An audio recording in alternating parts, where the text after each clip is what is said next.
ouvre nos portes pour sensibiliser un peu des paysans autour de cette ferme, pour en montrer un peu ce qu'on fait au niveau du groupe.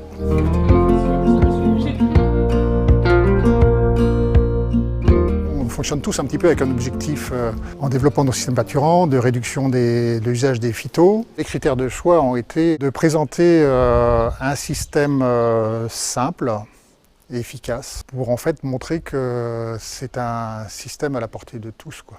Le choix de la ferme, il se fait longtemps en avance.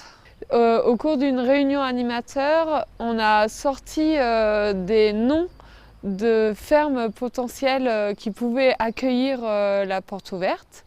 Ensuite, j'ai proposé ce listing au groupe local que j'anime, qui est composé d'une vingtaine d'adhérents.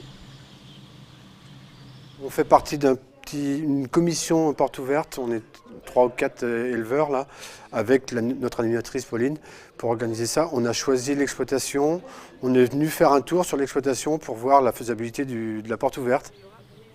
Cette commission nous permet de travailler et de prendre des décisions au fur et à mesure de l'organisation de la porte ouverte. On a établi tout un schéma de panneaux, donc entre l'historique, l'évolution, le parcours qu'il a pu avoir sur son exploitation, et puis la finalité, que ce soit en termes d'environnement, en termes de chiffres, en termes de rentabilité. Une des clés de la réussite, c'est qu'il y ait du monde à cette porte ouverte. Donc nous, en fait, on a un outil mémo de qu'est-ce qu'on doit faire et le plan de communication autour. On a un flyer qui a été distribué via les laiteries et sur les trajets de collecte du livreur. Ensuite, on a demandé aux techniciens et contrôleurs laitiers de bien vouloir aussi distribuer les flyers. Pour cet événement, on a aussi un partenariat avec le bassin versant du Semnon qui a envoyé un mail et un SMS à tous les éleveurs du territoire.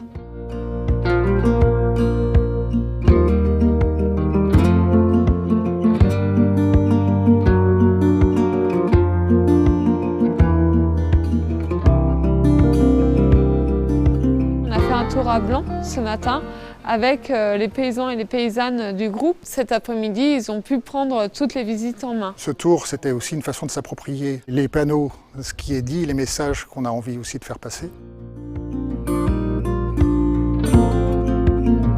Il y a Vincent qui nous attend, on peut y aller. Le jour J, en fait, on essaie de répartir les rôles entre les adhérents. Moi, je ne m'attribue pas de rôle pour garder en fait une vision d'ensemble.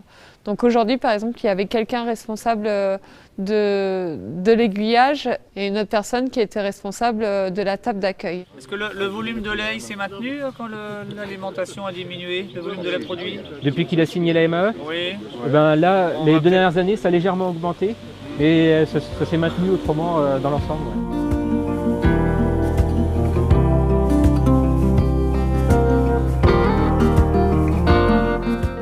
De vigilance, c'est de garder une vision critique lors de la première visite de la ferme avec la commission porte ouverte et ne pas hésiter à soulever les points qui pourraient être difficiles pour la mise en œuvre de la porte ouverte. Vraiment garder l'objectif faisabilité. L'autre point de vigilance, c'est de se prendre vraiment du temps en avance dans l'organisation pour pouvoir faire face à tout changement ou toute bifurcation à donner au projet.